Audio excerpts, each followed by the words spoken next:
Bismillah wassalatu wassalamu ala rasulillah. Atọ́dọ̀pẹ́ fún Ọlọ́run, atọ́rọ ìkẹ́ àti ìgẹ̀ fún Ànábì wa Muhammad. A kú yín káàbọ̀ sórí ètò yín, ètò wa, èyí tí ẹ ti ń retí.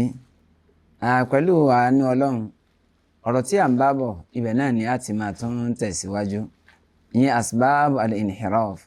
Àwọn tí ń fà á tọ́mọ fi ń ya tọ́ọ̀gì, tọ́mọ fi ń ya ìyàkuyà láàrin àwùjọ. Mo mọ̀ bẹ́ẹ̀ lọ́wọ́ subhanahu wa ta'ala. Àwọn tó lọ́n bá fún mi àti yín bí Ọlọ́run má jẹ́ wọ́n yàkúyà o, Ọlọ́run má ṣe wọ́n ní gbégbére o, Ọlọ́run jẹ́ kí wọ́n ní àlùbáríkà o, ọláìpẹ́ méjì Ọlọ́run ọba. Lára tí máa ń fà á tó máa fi ń ya ìyàkúyà al-khaltatul fasida tàbí rufaqa usu. Ìmáa rò pọ̀ pẹ̀lú àwọn ọmọ abú, kọ́mọ máa ṣọ̀rẹ́ pẹ̀lú àwọn ọ̀rẹ́ burúkú, a máa fa kọ́mọ kọ́ ìyàkúyà o. Ìwọ lè rọ̀ bá ọmọ tiẹ̀ kó o fún ní tẹ́rìbíyà tó dáa, ṣùgbọ́n àwọn tí ń bá rìn ńkọ́ báwo ni a ṣe rí, ní bá ṣe rí gẹ́lẹ́ bẹ́ẹ̀ ló náà ò ní yóò ṣe rí o. Ọkàn lè máa pretend lójú rẹ kọ́ máa ṣe bí ẹni tó bẹ̀rù Ọlọ́run, tí bá ti ń bá àwọn ẹni bí rìn definitely òun náà ti dẹni bú o. Ó rọrùn fún ẹni tí ò dáa láti lápa lára ẹni tó dáa, ṣùgbọ́n kì í rọrùn fẹ́ ẹni tó dáa láti tì lápa lára ẹni tó ṣe wípé ó ti gbè, ó ti rà, ó ti ṣèlé. Lójúṣe Ọlọ́run bá sallallahu alayhi wa sallam ló fi ń sọ fún wa pé iyyaka wa qarina su' fa innaka bihi tu'rafu. Ṣọ́ra fún alábàárìn ibú, ṣọ́ra fún èèyàn kéèyàn láti máa bá ṣe wọléwọ̀lé, torí pé tí wọ́n bá ti ń júwe wọ́n máa fi júwe rẹ ni o. Mọ́ lágbájá tí máa bọ́ ọmọ tí ń rìn gbóhùn rìn, tí ọmọ tó fọlé ń jò ní òun àti ẹ̀ tí wọ́n jọ máa ń rìn pọ̀, wọ́n sì máa fi ń júwe ara wọn nù.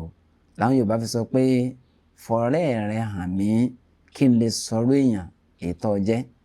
Ìkànnì àwọn ọ̀jọ̀gbọ́n ó ní anil mar'i la tasal fa absir qarinahu innal qarina bil muqarini yaqtadi.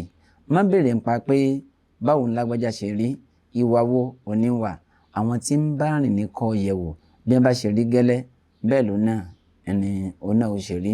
Ló fi jẹ́ pé lára ojúṣe bàbá sọ́mọ, lára ojúṣe ìyá sọ́mọ, ó ní pé ká ṣe àkíyèsí àwọn olọ́mọ wa ń bá rìn.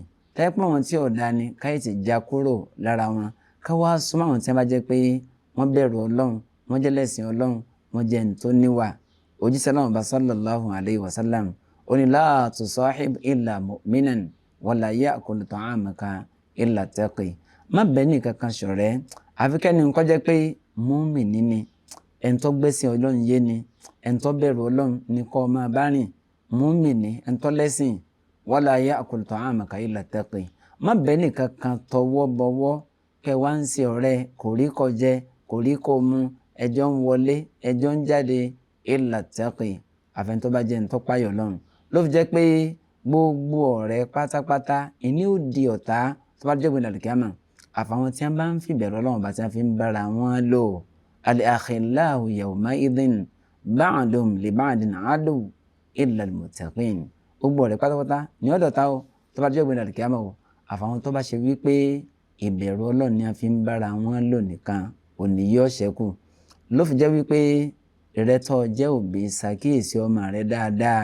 Àwọn òní ń bá rìn nílé ìwé ládùúgbò, àwọn òní àjọ ń ṣe kódà tí délé kéwú òun láti ṣèwádìí o. ẹni lè kéwú bẹ́ẹ̀ ni ilé kéwú náà ti di bó ṣe dáa látàrí wípé ọ̀pọ̀lọpọ̀ òbí ní pàtàkì jùlọ nílẹ̀ Yorùbá a kì í fínúfíndọ̀ mọ́ wá sílé kéwú.